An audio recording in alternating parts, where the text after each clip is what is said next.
Good afternoon, everyone. Thank you for joining us today for an executive briefing, Hospitality Industry Transactions, What's Next? First, a few housekeeping matters.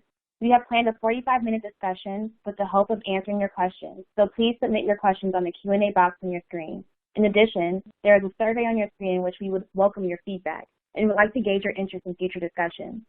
Our goal is to focus future executive briefings to address topics that are important to you. So please provide us insight on what issues you are confronting in this new normal and what issues you would like our future briefings to cover. Thank you. Thank you very much, Brittany. Good afternoon, everyone. My name is Dan Bachrach. I'll be moderating today's conversation. Let me introduce you really briefly. My name is Dan Bachrach. As I said, I'm a partner in Foley & Lardner's real estate practice, and I'm a member of the hospitality and leisure industry team.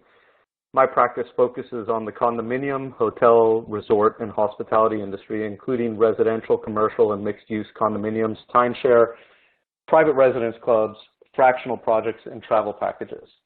Joining me today are Matt Jassak, a partner in Foley & Lardner's real estate practice and also a member of the hospitality and leisure industry team. Matt concentrates his practice on transactions and financing in the hospitality and senior living space. Dan Lesser, who is president and CEO of LW Hospitality Advisors. Dan advises hospitality companies in a wide range of operational, valuation, and transactional areas. Dan brings more than 35 years of industry experience and is widely regarded as an expert in the hospitality field.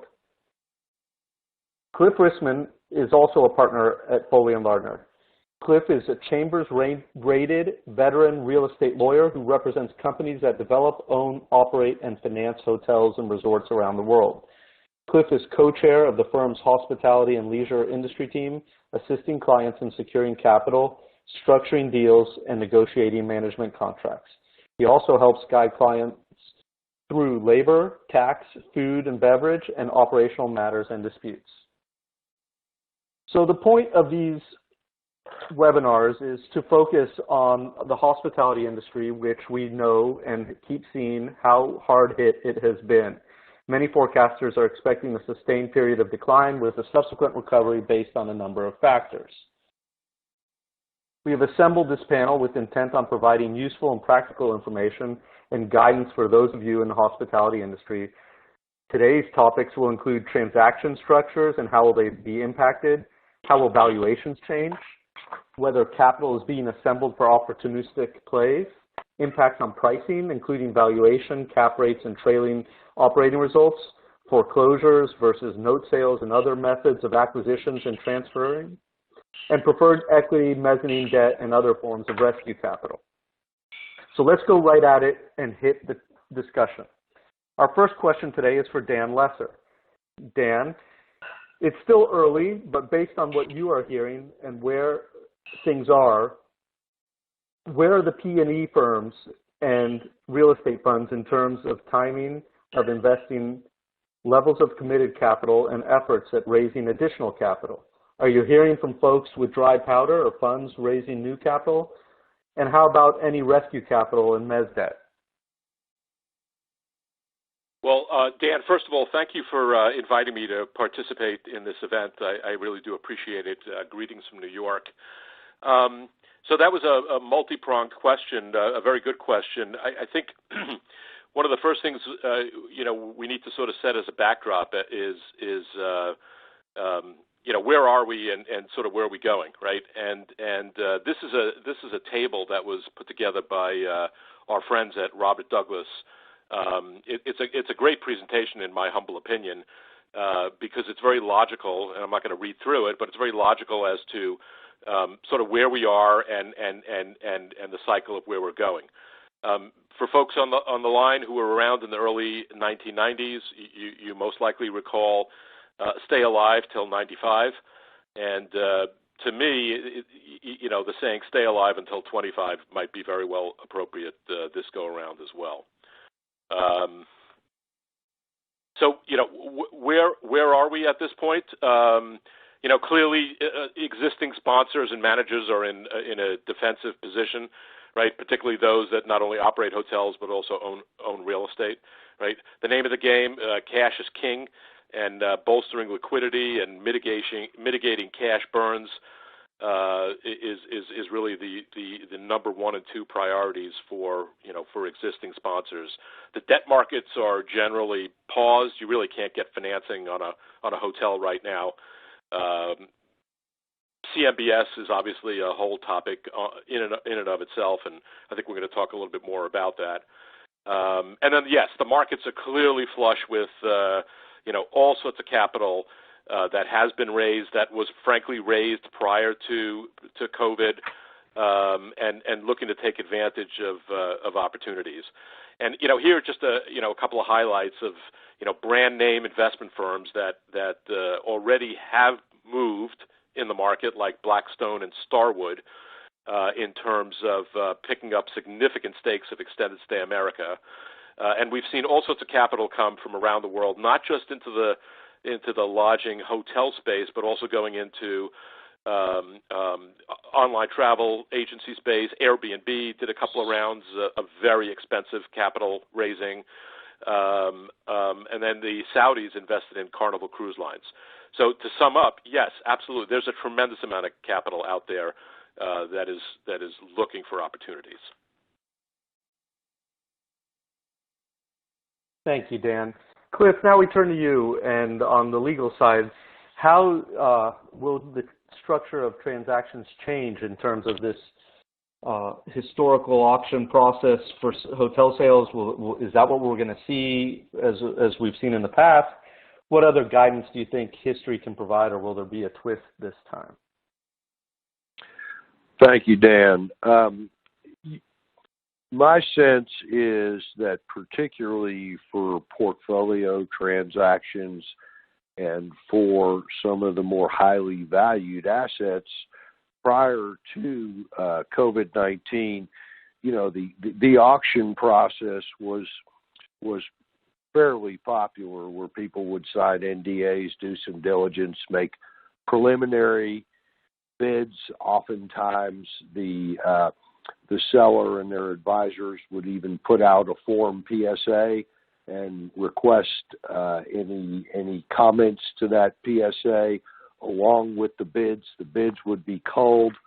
They'd go back for highest and best offers and make a decision. And although one would think that process would be more likely to be used in the future because it would be the best way to determine what the market's willing to pay for an asset with a wider survey or looking at a larger group of potential buyers able to perform.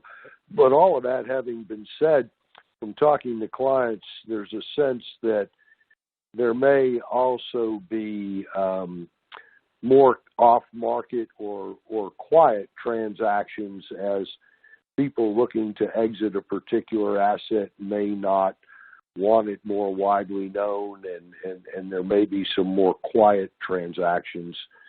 As for a potential twist, and we'll talk more about this later, but, if you look back at prior downturns and some of the actions that lenders took to exercise remedies and foreclose, it appears as though this time around, or the speculation this time around, because of the nature of the problem and the cause of the problem, we're not in a situation where lenders may believe they can take assets back and, change out brands, change out managers, do things to improve performance. There's nothing they're going to do in the short term to improve the way these assets are performing. And so, other than where there are bad actors or there's been malfeasance, I suspect you'll see lenders more interested in working with borrowers, kicking the can down the road, and eventually selling the paper rather than taking back assets, holding them, and selling them as REO. Thank you, Cliff. Matt, let's turn to you. You're often involved running big transactions, and you see a lot of different approaches to the transaction coming across on the deals that you're seeing. What do you think the hotel M&A world will look like in the near future? Are the forms of the documents and the forms of the transactions going to change? Thanks. Yeah, Dan. I mean, I think at least in the short term, we're not sure we're going to see anything like we used to see in the way of traditional single site or portfolio asset transactions. If you look at, what happened in April, I think volume was down 98% from where we were a year ago. So something like 8 hotels with valuations over $2.5 million changed hands in the month of April. And I suppose you can attribute a lot of that to buyers and lenders taking a step back and asking for more time as this COVID situation was evolving. But I think at the core of it is just this issue of a disconnect on valuation. And if you talk to the brokers, they're saying sellers are willing to consider discounts from 5 to 15% off pre-pandemic pricing, and the buyers are looking for 20 to 40%. So until those sellers start to feel a little bit more desperate, until their PPP money runs out or their forbearance runs out, there's really not going to be much in the way of going on in the traditional asset sale market. That being said, as Dan mentioned, there's a ton of dry powder out there, and they're going to find their way into the market, but just through other avenues. And so, with estimations of full recovery ranging from 2021 or surviving till 25, as Dan said, I think there's a number of owners and operators that are going to have major short-term liquidity issues. And so, that's going to pose issues for their ongoing operations and their ability to service their debt. And so a lot of folks firmly believe that we're going to see, those that are sitting on their dry powder look for opportunities to come in as rescue capital or go through traditional note purchases. And so rescue capital, they're going to be looking for strong assets like any other transaction, but in core markets, but most importantly with some sort of remaining term on their debt, and likely come in with anywhere from 12, 36, 48 months worth of capital to try and see this asset through the downturn, and likely coming in as some form of preferred equity, looking for low teens returns. And I think we're already hearing rumblings of it, but in the next upcoming weeks you're going to see more and more announcements of these rescue capital coming in to hotel owners and operators. And obviously, as Cliff mentioned, as the number of loan defaults increase, your sort of balance sheet and CMBS lenders are going to start chopping their loans around, and buyers will continue to see this as an attractive way to get cash out at a nice return or acquire the asset at a significant discount. Thank you, Matt. I want to pause here for just a moment if the panel will indulge me and answer a question that's been asked. It's open to the group. The question is, so is the play to buy for cash now and do a cash out refi later when debt becomes available? Dan, Cliff, Matt, any thoughts on that? I mean, that clearly is can you hear me? Am I on? Yes. Yes. Hello? Yeah. Okay. That clearly is something we're hearing about from market participants in terms of trying to tie up unique opportunities that are definitely coming down the pike. So, and let's face it, for the foreseeable future, right? If an attractive opportunity does come up and you want to move, and let's face it, first, it may already be too late. First movers sort of win, right? You probably better be prepared to go down that route of buying all cash and then over a 7-year hold, 5-year hold, whatever, anticipating at least one other refi. Dan, this is Cliff. The one thing I would add though is this goes back to the spread between the buy and the ask that Matt was talking about. It's all well and good to say buy for cash, refi later, etc. If there is some meeting of the minds on the spread between the 10 or 15% discount you said that some people are talking about on the sell side, and the 20 and 40% discount that some people are talking about on the buy side, that's still the question that nobody on this call, we'd all be in the wrong line of work if we could answer. Yes. I think I would add too that it's really going to boil down to sort of quality of an opportunity, right? Let's face it, there's never a shortage of available opportunities that are not necessarily, great stories, right? And then there are those opportunities that are, that are terrific going forward stories, right? And that's where the smart money is going to be competing, for those prime opportunities, right? And although there's an anticipation of distressed assets and distressed pricing, I'm not so sure we're definitely going to see this. We're already seeing distressed assets, but with all the smart dry powder out there, when the good opportunities come along, I believe they're going to be very quickly bid up, and you're not going to see as much distressed pricing as people perceive is coming down the pike. Well, let's follow up on that, Dan, in terms of pricing and transactions. In light of what, we've seen several transactions crater and several that are continuing on, but what are you seeing in light of, some of these transactions cratering? Do you see folks demanding hard money? Do you, from the get-go, do you think that there will be higher amounts of deposits and earnest money to tie up deals? And what are your thoughts on whether that's going to migrate to hard money and larger amounts? Well, again, it's going to depend on the quality of the transaction opportunity, right? The superior institutional grade opportunities are going to get bid up. And not only bid up, but the terms and conditions, depending on how desirable it is going to be negotiable, right? And of course, right, every seller wants as much hard money up as they can, right? And the buyer, wants quite the opposite. So it's going to be a negotiation point that's going to be very predicated again on the quality of the opportunity. Thank you, Matt. What changes, we touched on this earlier, but what changes are you seeing or anticipating seeing in typical purchase and sale agreements? Well, I'd say in broad strokes, we definitely moved from generally being a strong seller's market to a buyer's market. I think most folks would say that 2020 was going to be a flat or slightly down year. But obviously no one could have predicted this. And so, what was frankly market 4 months ago or a year ago is really no longer relevant as the sort of tide has turned here. So, the areas that we're seeing people focus on, at least in the near future, is, due diligence and the due diligence process.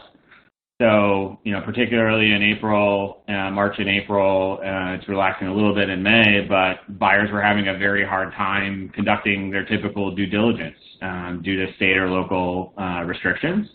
Couldn't get into the building, couldn't get assessments done, and so how do you transact with that? And so buyers are looking for extensions on due diligence if those sort of restrictions remain in place. Sellers are rightly looking for restrictions on who's able to access the property. I think those who are open and operating are doing so in a way trying to minimize the ability for outsiders to sort of impact the cleanliness there. And so sellers are certainly going to look for sort of restrictions on that and what protections any individuals take during the due diligence process. And just generally, we think time periods are going to be extended. What would normally take 30 days now seems to take 60 or 90 days. And so, buyers are smart to be looking for some flexibility on due diligence in the short term. We talked about it already. Purchase prices are already being impacted, and buyers are looking to make some portion of the purchase price tied to financial performance if they're trying to get a deal done now. So, more and more earnouts or post-closing financial tests we expect to see as try and bridge that gap between the bid and the ask between buyers and sellers to get deals done. The reps are probably where a good portion of the latest and greatest changes have been coming in. So the reps and warranties that buyers rely on have been sort of fluid, trying to address changes in PPP and health and safety of guests and employees. Buyers want to know what the sellers have been doing, how they're protecting staff and guests, and how they can ensure that they're not stepping into issues that will arise post-closing. I think buyers are also ramping up scrutiny on the financials, trying to really discern what is the true impact of COVID. Was this a declining asset before COVID set in? And so the financial reps are certainly being addressed in the purchase agreement as well. We often see larger deals or portfolio deals, material adverse change or MAE qualifiers on the fair share of the reps. I think a lot of buyers are just very scared about those structures now and whether or not COVID falls into that description. So, where that would sort of be commonplace on larger deals, we're seeing that kind of get stripped out now. And so I think as a seller, you can expect that the reps are going to be a little bit more stringent on you going forward and have an impact on ability to actually close deals to the extent things change between signing and closing. Covenants is another area where we see a lot of changes. I mean, it was quite common for someone to include in their contract an obligation on the seller to operate in the ordinary course of business between signing and closing, and I don't think anyone knows what the hell that means anymore, frankly. So, we're seeing buyers be very specific around what they expect. What does that mean? Does that mean you're operating at opportunity for full capacity? Does that mean you're taking reservations? Does that mean you're allowing for group events in your hotel? Unless you're mandated to close, does that mean you're obligated to stay open even if it doesn't make financial sense? And on the flip side, sellers are saying, hey, this is something that's changing seemingly by the hour. It's a rapidly evolving situation. We need the flexibility to change and operate in a totally different manner to address these COVID issues. And so, the smart sellers are already trying to figure out ways to get flexibility in the interim to make sure that they're not finding themselves in breach of contract.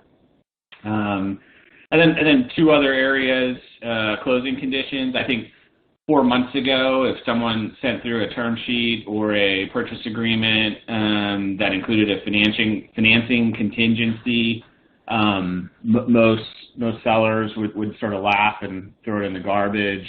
I think now that's commonplace. Until the capital markets open up, I don't see many people taking a ton of risk around financing unless buyers are simply comfortable to be cash buyers. And then the last area, I won't spend too much time on it because I think others will speak on this, but, force majeure, everyone wants to understand whether or not COVID falls under it. And so there's been some emphasis there. Buyers want to include it, sellers don't. So those are the main areas we're seeing in the transaction documents at this point. Well, now is the perfect time to talk about force majeure. Cliff, obviously you and I have talked many times to clients about force majeure clauses, and it's been a super hot topic, and everyone's written about it. What do you think that if there's that dreaded second wave of COVID-19, as many are predicting, that anyone has an argument that there is now a quote-unquote that would be reasonable to expect? Do you think that, how do you see force majeure clauses adapting and evolving for sale agreements and M&A documents? Yeah, I mean, in short, every force majeure provision is somewhat different. And over the last 90 days, most people in our occupation have read and had more conversation about that boilerplate provision in the back of the miscellaneous section than we had in all of our years of practice prior to the last 90 days. They've come out, the analysis has come out all over the map, depending upon how they're drafted, whether they've been specific or not about any type of pandemic, about governmental orders, things of that nature. I think everybody in documents being negotiated now is being a lot more thoughtful, obviously, about that provision. And typically the parties to and this doesn't really come up in the typical purchase and sale agreement. It's more in operating documents, obviously, where parties are going to be obligated to perform certain services in the future.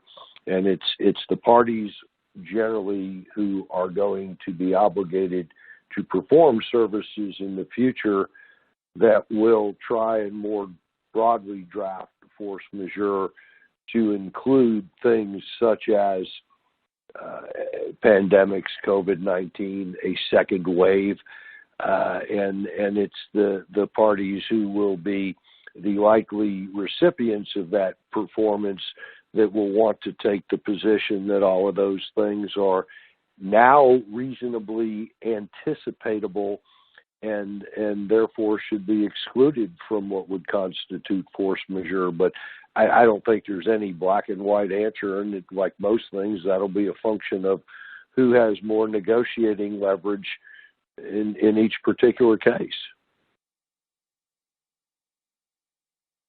Thank you. Dan, let's pivot a little bit on dealing with lenders, and we alluded that this was coming at the beginning of the conversation. A common discussion point with clients has been, what is lender forbearance and what is it going to look like? How much flexibility are lenders giving now? How about in 90 days? What do you anticipate the lenders are going to do and how they're going to act? That's a great question. Let's just take a minute and remember that 90 days ago, the U.S. lodging industry was operating at all-time high metrics, right? So nobody was planning to for what actually happened, right? So the lenders, whether it be balance sheet or CMBS, are being inundated, obviously, with issues on practically entire portfolios, right? And so it's really going to depend on what type of lender it is, right? The CMBS, there's no doubt that that's a real issue, right? There's reportedly $11 billion of maturity coming due in the next 6 months just in hotel CMBS. The wave is clearly coming in. There's no question about it. The special servicers are getting ramped up. They're short-staffed, so they're just trying to kind of react in terms of embracing the new world here, right? That nobody planned for this. So I think it's a little premature to actually understand from a general perspective what forbearance and flexibility is going to look like. I think a lot of that is still TBD. With that being said, we've seen, in CMBS, I've heard that, a couple of transactions have been facilitated where, a modification was made, but I've never been able to confirm a specific deal that actually happened with. And other people have said, I've heard, that the masters and the specials, quite frankly, are not empowered to do anything, right? These deals are tied up in very complicated REMIC structures, and the path forward is not clear at all vis-a-vis CMBS. There's no question about that. As far as balance sheet, where you have relationships and there's somebody to talk to, right? In the CMBS world, there's nobody to talk to. Balance sheet lenders have moved forward with modification on a handful of deals, and on this slide on the far right, you can see this is in the public domain. Two deals that were recently done on fairly small select service properties, but it sort of gives an example of at least, again, the balance sheet perspective, what terms are looking like for now. People are talking about 60 to 90 day forbearance, right, from the first day of missing a payment, right? So if you missed a payment April 1st and you're just now working through with the special to get the 90-day reprieve, well, guess what? 30 days from now is 90 days from you missing your first payment. So, to me, that really makes no sense whatsoever. I don't know what that really accomplishes except for kicking the can down the street. Again, as time goes on, we're going to get more clarity in terms of what the flexibility, in fact, is for both CMBS and balance sheet lenders. Great. Matt, let's turn to you and everybody. And in fact, when we were preparing for this presentation, we discussed this a little bit as well. We've heard all about PPP and all the changes and guidance that has been given by the government. Let's take a twist on PPP conversations that everyone's had already. Let's talk about how you see the impact of PPP money and other government programs on transactions in the near future. What are some of the issues buyers will need to consider for targets that have utilized PPP money? Yeah, I mean, unfortunately, I don't think anyone has the right answer right now. Everyone's just a little bit clueless on kind of where the whole PPP situation is ultimately going to be headed. Updates are coming, it seems like, every other day. But in short, most buyers, I think, are trying to ensure that their transaction activities don't inadvertently alter eligibility status or otherwise sort of run afoul of the program requirements. So we see a couple areas where people seem to be hyper-focused right now. So obviously the first was the target eligible for the loan? Anyone who's looked at this knows that the affiliation rules are ultra complex, and depending on your deal structure, asset purchase, stock purchase, or merger, could really trip up your eligibility. And there's also been some discussion most recently as to whether or not, if your deal was in place, if you even had an LOI with a buyer when you accepted the funds, or had an LOI with a lender, did you really need those funds? And so there is a lot of scrutiny on whether the target was actually eligible in the first place, and when this transaction occurred, and whether or not it had an impact on that analysis. And then, were the funds used correctly? It's very difficult as an owner even to trace how all of the funds were used unless you're very diligent. So as a buyer, you're looking to see how can I ensure that the 75% was used for employee pay and the remaining 25% was used for eligible items. And we see concern on both the buyer and the seller side, so it's not just a buyer issue. Sellers are going to get potentially stuck with this liability and having it not be considered forgiven to the extent they transact in the near future. So as a result of that, I mean, we're already seeing some special indemnities and post-closing covenants to ensure that both of the parties are not inadvertently taking steps that ultimately affect that loan forgiveness. But the interesting thing to me, and this has been relatively recent, is people kind of focusing on deals that even closed pre-COVID. And so if you used an earn-out or some sort of purchase price adjustment mechanism to set the purchase price, and that period of testing included the period in which the buyer subsequently accepted PPP dollars, and that loan was ultimately forgiven, depending on your deal structure, there could be some unintended consequences of that forgiveness. And so I think a lot of folks just assume that since for IRS purposes, the PPP money, when it's forgiven, doesn't constitute income, that it wouldn't be treated as income under their purchase arrangements. But the way that those structures are often drafted in transaction documents don't necessarily calculate it the same way. And so there's a lot of people now that are going back to their earnouts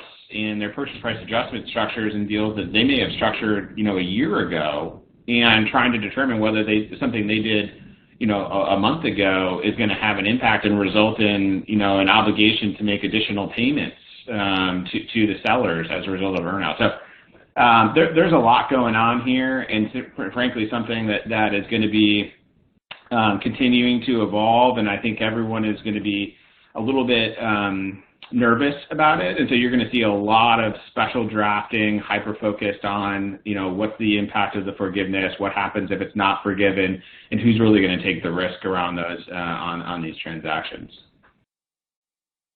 Thank you, Matt. Really quickly, I want to interject a question. Cliff, I was going to ask you a question, but I know that we've discussed this issue with clients as well. So I want to pose it to you, a question from the audience. To what extent are lenders viewing PPP loans as prohibited additional borrowing versus lenders who have required borrowers to pursue PPP funding and take all steps to have such funding forgiven? Well, obviously the loan documents and the specific language will drive whether additional indebtedness is permitted and to what extent. Typically CMBS debt documents prohibit all other indebtedness. Sometimes there's carve-outs for trade payables and miscellaneous credits, but reading CMBS docs that haven't been specifically negotiated on this issue, I think the better view is that PPP debt is indebtedness and it's prohibited. I did see, maybe several of the folks on this call saw, several weeks ago, there was a piece of litigation filed, I think it was on the East Coast, if I remember correctly, where an owner of 3 hotels who wanted to apply for PPP money sought a waiver or consent from the CMBS servicer to the no other indebtedness clause to obtain these loans, and apparently wasn't getting their phone calls answered, and filed a lawsuit seeking to obtain that consent. The lawsuit was dismissed, as I recall, within a week or so based on the fact that the parties had entered into a confidential settlement, which I can only assume means the lender, the servicer, after the suit was filed, granted the consent. But I certainly wasn't involved in the case and don't know that for a fact. One would think if your lender is forcing or pushing a borrower to seek PPP money, that would come along with a consent to obtaining that money.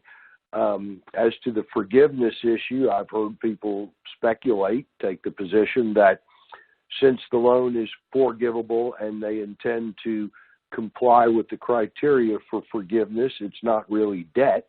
But I certainly haven't seen that tested, and I haven't seen any of a lender or a servicer that took the position they agreed with that.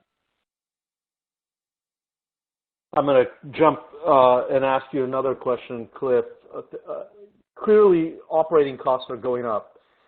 We've seen many of the brands announce how they're going to be operating the hotels, which will require additional staffing to maintain social distancing and check-in, and certainly cleaning the rooms and or keeping rooms empty for certain periods of time. So with those increases in health and safety measures being put in place and the costs that are attendant to that, how do you see those items and those costs impacting liquidity tests, success fees, and other items in management contracts? I mean, look, to the extent that the cost side is a component of any calculation, anything from what your P&L looks like to what your EBITDA is to how you calculate an earn-out to anything else, the employment cost landscape is going to change. It will have an effect on that. It might be somewhat counterintuitive in the context of current unemployment levels, but in talking to clients, I've heard a lot of people say that in the process of reopening, they may find it difficult to get all of their employees back for a whole variety of reasons, everything from the increased unemployment insurance amounts to other things. And they anticipate incurring higher training costs, both for new employees and for retraining of returning employees as to new health, safety, cleaning protocols, etc. There will be additional costs for the actual cleaning, health, safety things that will now need to be included in budgets. you'll see not only operating costs, but I think some capital costs that will need to be incurred as a lot of hotels change their operations. I was listening to a presentation yesterday where people said, okay, the free breakfast bar has got to go. Buffets will go. Salad bars will go. Different things will change, and it all costs money to implement those changes. I mean, I don't know that there's anything magical, but there will be incremental costs coupled with the lower occupancy and revenue. That's just the way it looks in the near term. Thank you. Matt, what are you seeing or anticipating in terms of the possible repurposing and conversion of hotels to other uses for the future? Well, I think we've already started to see it before COVID, and certainly this is really going to accelerate it. Pre-COVID, we saw a number of adaptive reuse strategies focused on, typically aging hospitality assets that were, likely in need of significant PIP money or large capital improvements, and simply just didn't have the funds to bring the product back up to market standards. So, there are a lot of smart developers out there, hyper-focused on finding those assets and turning them into other relevant commercial uses, like, senior living, student housing, and even, we've seen a couple in homeless shelters. But since COVID hit, you've actually already seen some governments take this on themselves and take over existing hotels, turning them into makeshift shelters for the homeless or hospitals. So there's a question as to whether some of those assets are likely to even come back from their existing use. So, I think owners who are on the verge of considering whether or not they're going to reopen will be looking for opportunities to repurpose them. And, hotel rooms and suites are basically studio apartments. So they contain, all of the living accommodations that someone would need except for a kitchen. So with minimal effort compared to new construction, a hotel can easily be converted to accommodate longer-term living. So, affordable housing in urban areas will be big, and same thing with, like I said, senior living and homeless shelters for sure. Yeah, and I know that we've both worked on transactions where certain number of floors or portions of resorts have been converted to timeshare as well to coexist with hotel where there's underutilization. Does provide a way to make the pro forma work, certainly. So you're right. Mixed use should definitely be included in there as other options. Dan, if I really could just add, yeah, please. That essentially, what you gentlemen are talking about, and is going to be, implemented, in every hotel that does reopen, right? Particularly in urban cores like New York, where I think it's safe to say a number of properties will not reopen as hotels, right? It boils down to highest and best use, right? And there are, 4 steps. For highest and best use, what's physically possible, what is legally permissible, what is financially feasible, and then once you cull it down to those uses that are financially feasible, figuring out which scenario is the most financially productive, right? And so that's essentially what's going to be going on with every single hotel asset that that could be on the cliff of being ripe for an alternative use. It's going to be a pure economic analysis. Absolutely, and Matt and I have dealt with this as well. Where in New York specifically, where the labor unions have a lot of strength in the bargaining position, conversion of hotels to apartments, timeshare, condos.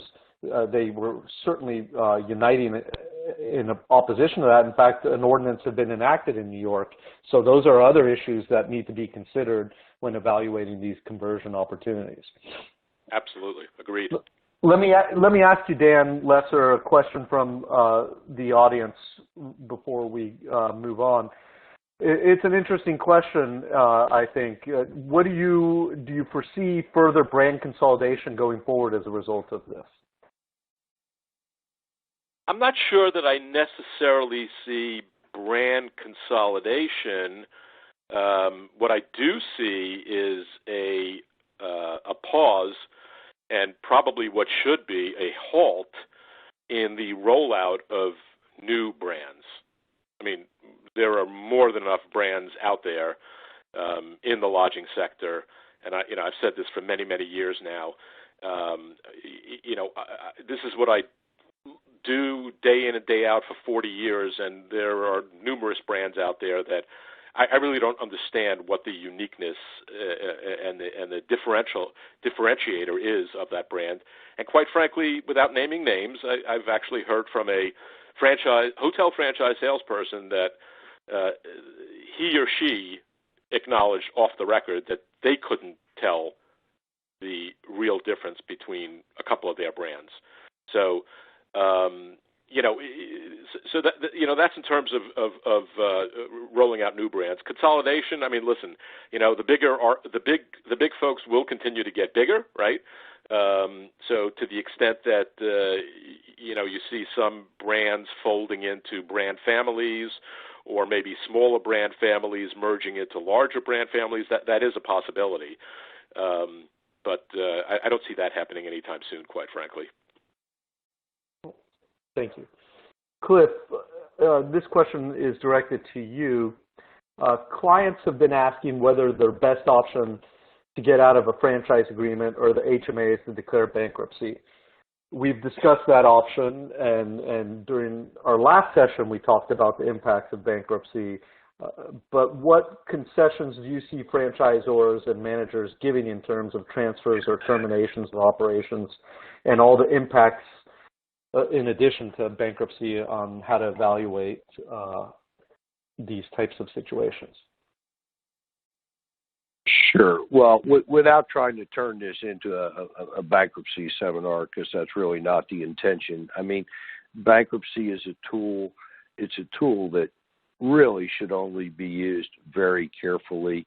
It can be used as a sword for leverage in negotiations. At the end of the day, as we talked about on our last webinar, all those quote-unquote ipso facto clauses that say bankruptcy is a default, they're not enforceable.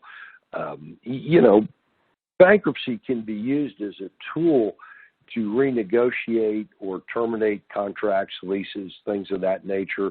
It's a very expensive process and needs to be only pursued as a last resort. I mean, at the end of the day, as folks have said for the last 45 minutes thus far, kind of everybody's been playing nicely in the sandbox and working together. You've seen the brands freeing up reserves to be used to pay operating costs, relaxing brand standards, deferring capital projects.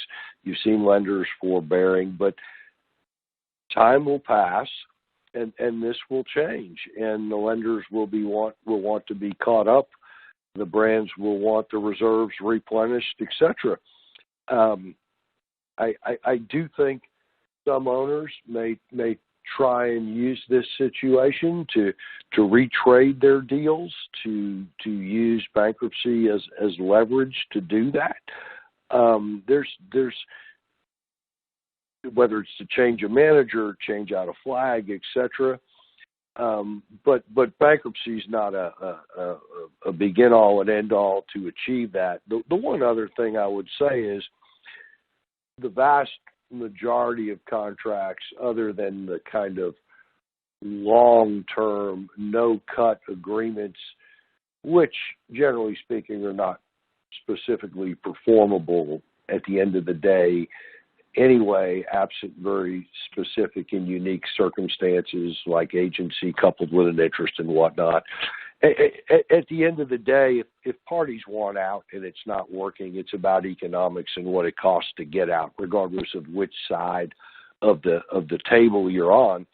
And most of those calculations are based upon some sort of trailing revenue metric. And so when you've gone through a 90-day period of an unanticipated 90-day period of no revenue, perhaps, followed by what may take years to get back to historical revenue levels, that will be part of the conversation and the calculation.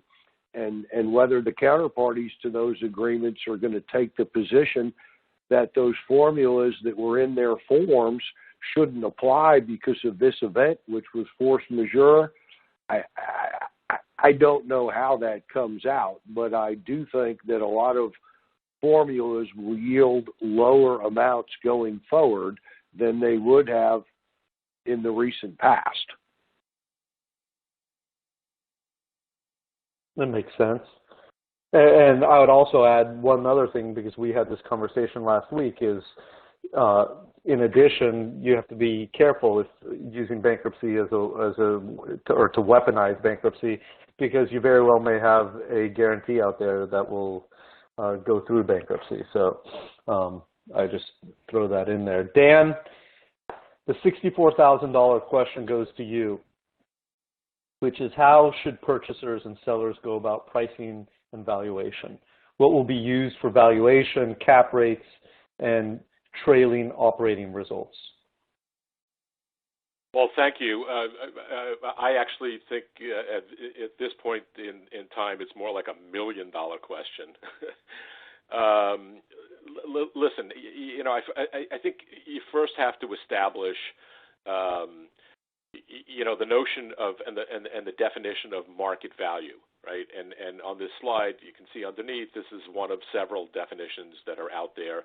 But for all intents and purposes, they're all pretty much the same, right? And fundamental to market value is a willing buyer and a willing seller, neither being under any compulsion to buy or sell or do anything, right? And so today, right, nobody who doesn't have to dispose of an asset is putting it on the market. Let's face it, right? So, I was on a call with a couple of CFOs from different hotel companies, public and private, and they were saying that, well, there is no market, right, of willing buyers and, well, willing buyers, sure, but willing sellers, right? So given that there's no market, theoretically they were saying there's no value, which they also said is ridiculous. You got to look at it on a long-term perspective, right? So for the immediate term, as long as financing is not available, and I don't know when that's going to open up and what that's going to look like, right? If an asset has to be sold today, it's probably more representative of sort of a liquidation value, right? We talked about all cash. So if you look at an all cash return, right, and apply that to a stream of income, then that's quite different than being able to buy down your cost of capital with debt financing, right? So that clearly is, there's a disconnect there. Until we start seeing some transactions occur, right?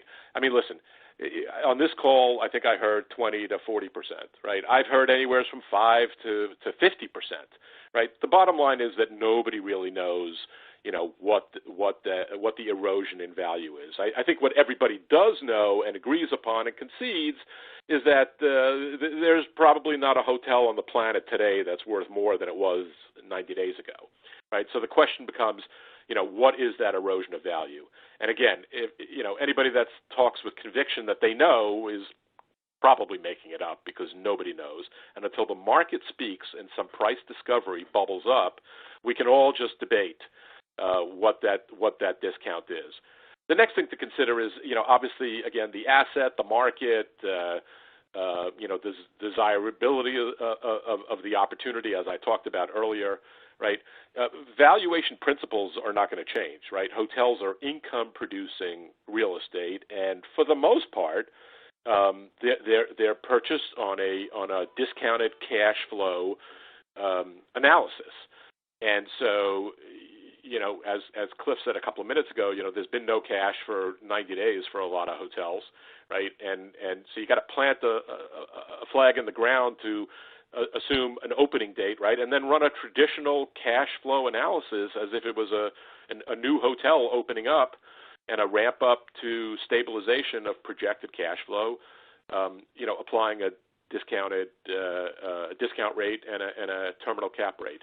Terminal cap rates are probably, if you're looking at 7 to 10 year holds, they really shouldn't be all that different today than they were pre-COVID.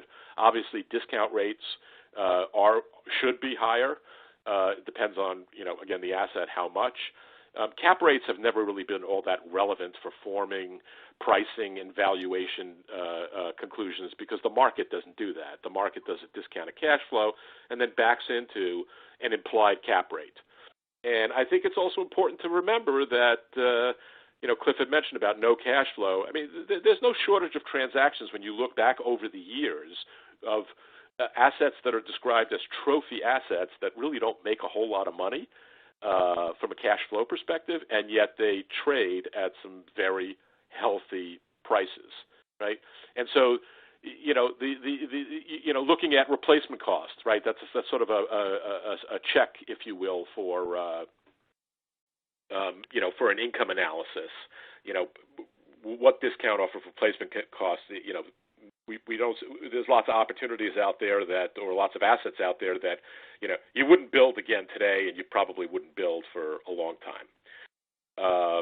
The last thing I'd like to just kind of touch upon here, and this is all from STR. Nothing really new here in terms of actuals and STR's forecasts.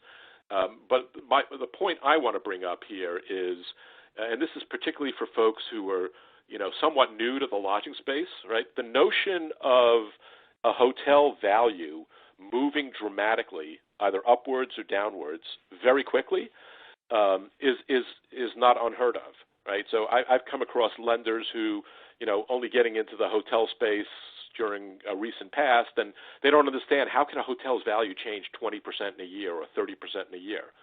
Well, just as easily as it can decline 20 to 50%, right? It can also increase 20 to 50%. And this all comes back to the fact that hotels don't have any long-term tenancies whatsoever, and the pricing for tenancy, with technology being what it is today, literally changes by the nanosecond. Thank you, Dan.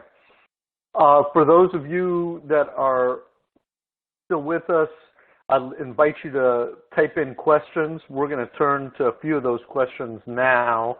The first question, I'll direct it to Cliff, and I'll read it here to you, Cliff.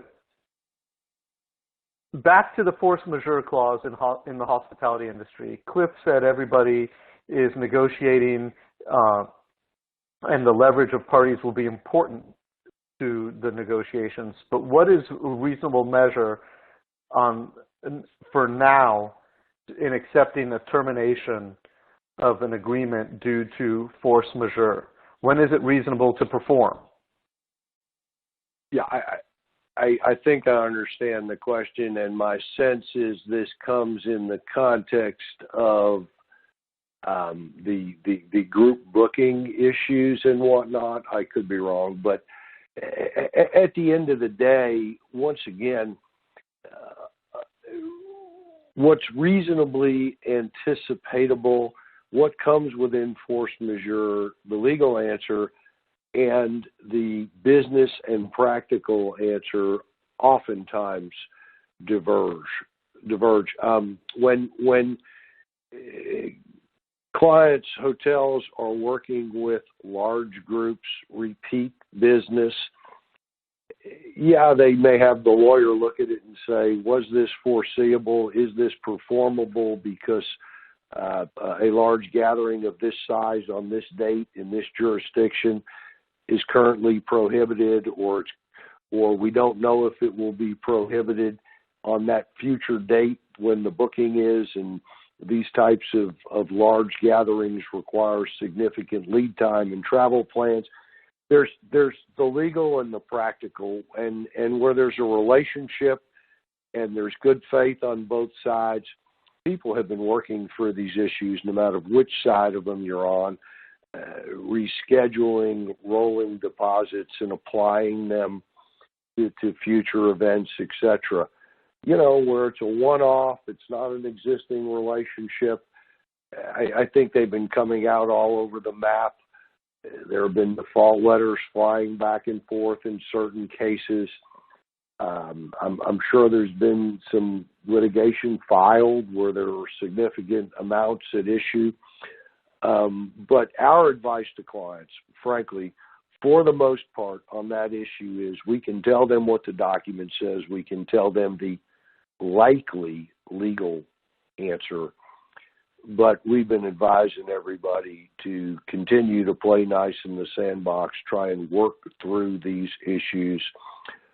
Look, in some cases, people hold the line. They want to enforce their agreements, and they have every right and to do that. But generally speaking, most of the larger players in this industry on both sides of group business have been trying to do the right thing, extend, reschedule, apply deposits, etc., and do what's reasonable and what's fair. I don't know if I'm answering the question, but that's what I think we're being asked. Thank you. I'm going to throw another question that was asked to you and Matt to see if either of you have any thoughts or advice on this one, and Dan, feel free to chime in. Do most hotel loans have springing liability covenants if borrowers revert to bankruptcy? I mean, I'll go ahead and give you a quick answer. If it's CMBS, the answer is yes, carve-outs, springing, typically with a guarantor that is a separate and distinct party for whom a non-consolidation opinion has been given that that guarantor and the borrower won't be consolidated in a bankruptcy. And those guarantees are typically enforceable. When you get out of the CMBS world, it's all across the map. Thank you. Agreed. Yeah, 100%. I'm going to try to make it through the last few questions that we've gotten. I see that we're at 4 o'clock Eastern, so we promised an hour. We'll go over for those of you willing to stay on. I'm going to combine a couple questions for you, Dan Lesser.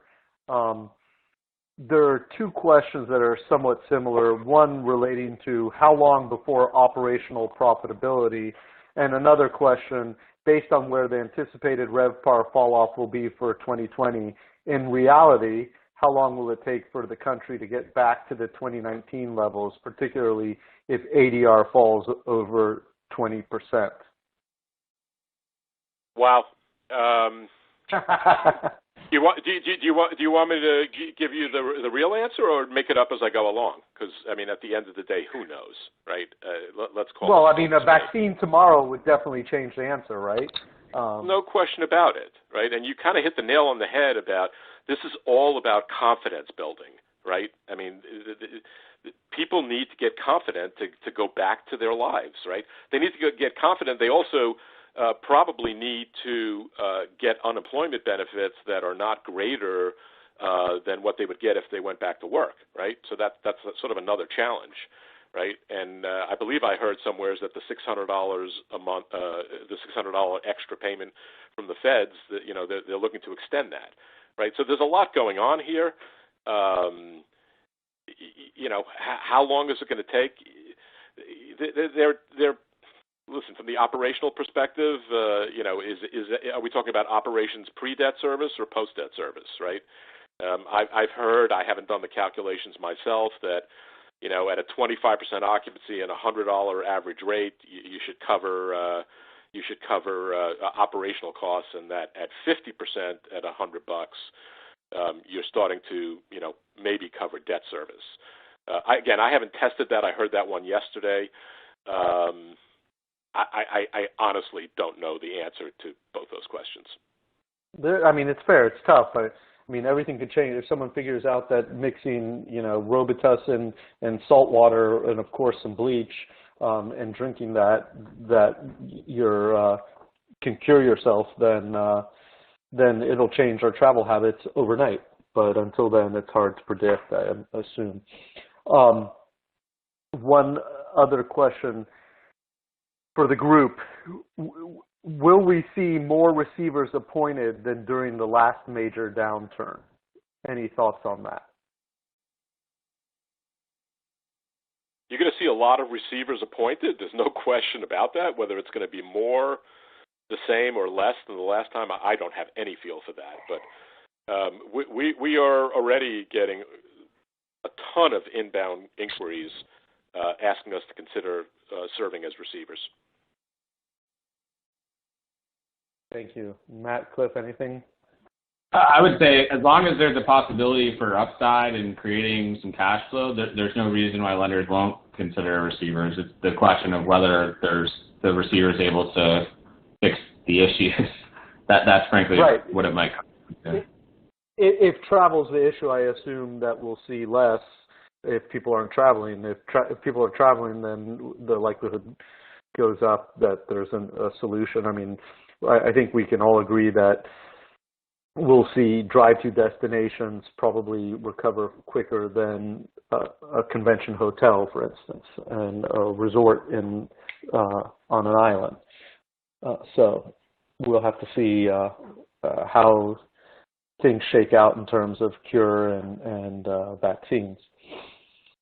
Any gentlemen, one last opportunity if you have anything that you'd like to say before we conclude today's session? All right. Dan Lesser. The last thing I would say is what I said earlier. Stay alive till 25. However, there's a good chance that the 25 could turn into 22, 23. But right now, I think it's safe to plan for the next 4 years. Got it. All right. So I want to thank everyone for joining us today. This session was recorded, so if you enjoyed the content, please share the link that we will provide you with to your colleagues or friends, or if you'd like to sit through it again and listen to specific parts, please do. We plan on holding more of these sessions in the coming weeks, so if you have specific topics or questions that you would like to have the panel address, please include those in the survey or provide it to us in the form of a question or email us directly. As a reminder, we would appreciate it if you could fill out the short survey on your screen and invite you to sign up for future briefings. Finally, in order to fit the content into an hour, or a little bit more in this case, as you can imagine, we have stayed at the 30,000-foot level. If you have any questions that you would like to explore further, please feel free to reach out to either me or any of the speakers. Thank you so much for your time. Please stay safe and goodbye.